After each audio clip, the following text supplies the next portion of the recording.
Jerusalem is a new 3D giant screen film from National Geographic. It's opening across the country, including right here in Raleigh at Marbles Kids Museum. The images are stunning, and so is the story behind getting the film made. Archaeologist and UNC religion professor Dr. Jodi Magness joins us to tell us about it. It's a pleasure to have you here. Well, thank you for having me. So what makes the archaeology of Jerusalem special? Well, Jerusalem has been occupied continuously, settled continuously for about 5,000 years. Wow. So archaeologically, it's very rich. And of course, as a city, it's sacred to the three Abrahamic faiths. So archaeologically, religiously, culturally, it's a very rich city. And so are all of those different layers and different cultures and the different occupations all being told in the story? Well, it's impossible in 40 minutes to tell that whole story, but what the producers have done is to select some of the most important parts of that story and present it to viewers. So tell us about your time in Jerusalem gathering footage for this film. Well, I've been working in archaeology in Israel for, since I was 18 years old. And I've been involved in a number of different excavations in Jerusalem and also wrote my dissertation on an aspect of Jerusalem's archaeology. So when the filmmakers were working on producing the film initially and researching it, they contacted me and I helped consult with them on the film, and also then eventually was featured in the film in the role of the archaeologist. That's awesome. So what have you learned about the city in the time of Jesus? Well, archaeologically, we have a lot of information about what the city of Jerusalem looked like in the time of Jesus, and that's one of the focal points of the film, including showing the actual archaeological remains of monuments from that time, and also using reconstructions, visual reconstructions, so that viewers will understand what the city looked like. And there's still lots of excavations still going on? There's excavations going on all the time, and there's constantly new information coming to light that causes us to revise our understanding of what the city looked like at that time. Wow. And what about the recent discoveries at Galilee?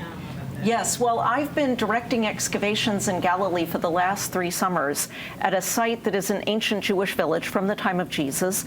And among the things that we're uncovering is an ancient synagogue building from the Roman period, which is decorated with spectacular mosaic floors, including scenes of the biblical hero Samson.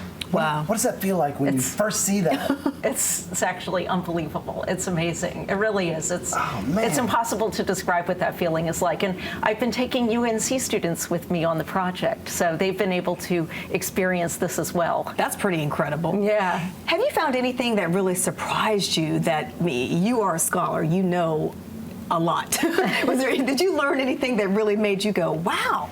Well, in this excavation in Galilee, and the site is called Hukok, by the way, in this site, we never expected to find mosaic floors decorating this synagogue, and we certainly didn't expect anything like the scenes that we've been uncovering. Only one other ancient synagogue in Israel so far had a scene of Samson in it, and now we have 2 scenes of Samson. And we also have another scene which might be connected with the Maccabees, the Jewish heroes who led the revolt that's commemorated by the modern holiday of Hanukkah. So we just have been finding things that nobody could have anticipated. Yeah. Is it true that all archaeologists have to carry a bullwhip and are afraid of snakes? Like Indiana Jones? Actually, the opposite of that. I like snakes and I don't carry a bullet. See, everything I've ever learned about Indiana Jones is wrong. What are the techniques? Are you using ancient techniques or modern techniques when you are going to look for things? Well, archaeology is a science, and so we dig with scientific methods, and just like in other aspects of science, the technology is constantly improving and getting more refined. So archaeology does that. I mean, there's a certain methodology that archaeologists have been doing ever since the discipline developed, but also as time goes on and there are new sciences and new technologies, we incorporate those as well. As an archaeologist, what is your personal holy grail? The thing that you want to find or you have been searching for? You see, that's one of the Indiana Jones misconceptions about archaeology. There's nothing. Archaeologists don't actually search for a thing. We don't search for treasure. By the way, we're not allowed to keep what we find. Yes, that belongs to the host country. Right. But it's not about finding a thing. Archaeology is about learning about the past by digging up the remains of human material culture. So it's a process of learning and a process of discovery that is very complex, and it's not about searching for one thing like a Holy Grail or the Ark of the Covenant Right. or Noah's Ark or something like that. Yeah. Well, we have enjoyed talking with you, and our viewers have a chance to also learn more when they visit Marbles Kids Museum March 2nd from 4 to 6 for Jerusalem 3D, the making of the movie. Thank you so much for being here. Thank you.